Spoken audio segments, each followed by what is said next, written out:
Bonjour Mathieu Koroma, merci beaucoup d'être venu aujourd'hui présenter vos résultats au Congrès du sommeil. Donc, vous avez donné une présentation orale qui était vraiment fabuleuse. Où vous nous avez montré qu'il était possible d'avoir des nouvelles associations qui se faisaient pendant le sommeil et qui étaient implicitement transmises à l'éveil. Donc c'est un petit peu le rêve de tout à chacun, donc, pouvoir apprendre sans trop faire d'efforts en dormant.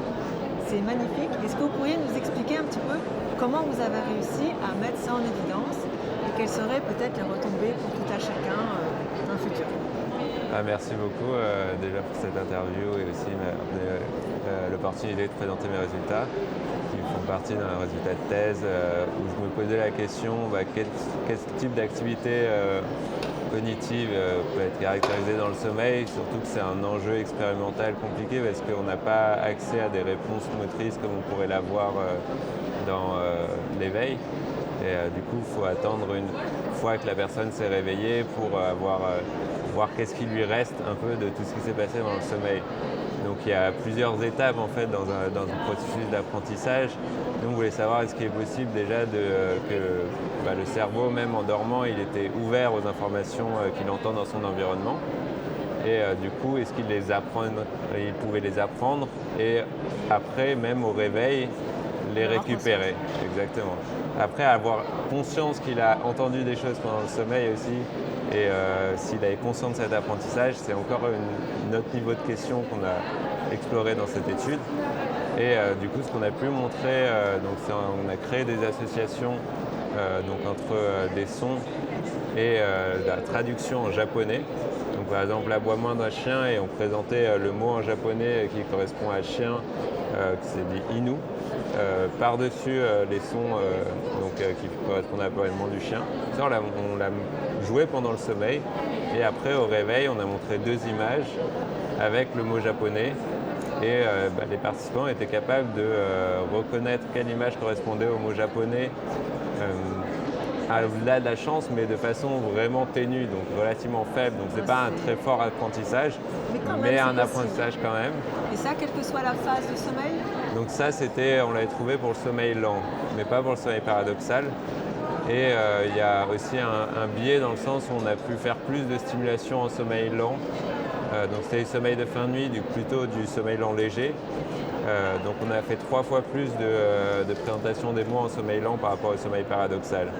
Donc même si on n'a pas montré un apprentissage du sommeil paradoxal, il faudrait d'autres études pour vraiment pouvoir comparer entre les différents stades de sommeil.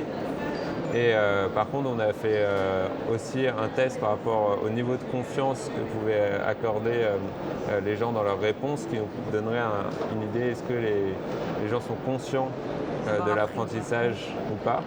Et on montrait que en fait, quand ils donnaient une réponse correcte, ils avaient le même niveau de confiance que quand ils donnaient une réponse incorrecte pour les mots qui avaient été présentés en sommeil.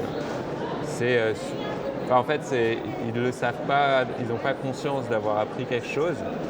Et ce qui était intéressant, c'est de comparer ces résultats. On a fait la même expérience, mais entièrement à l'éveil.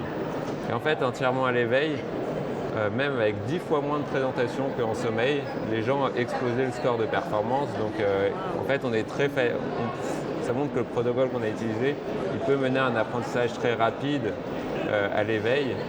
Donc c'était intéressant de comparer aussi pour se dire, oui, à l'éveil, on apprend beaucoup plus efficacement que pendant le sommeil. Et quand on regardait leur score de confiance, il y avait une bonne discrimination entre quand ils savent qu'ils ont répondu correctement ou quand ils n'étaient pas sûrs quand ils font une erreur.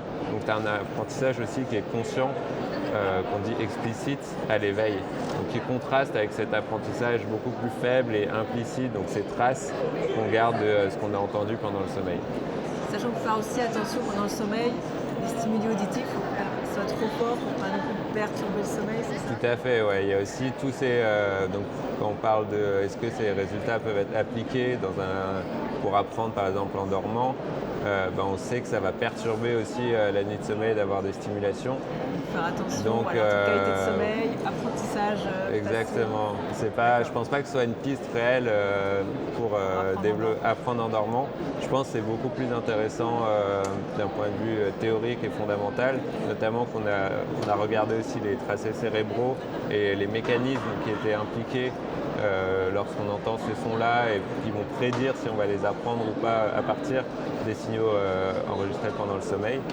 Et du coup, ça nous a donné encore des meilleures appréciations des mécanismes de l'apprentissage qui ont lieu pendant le sommeil.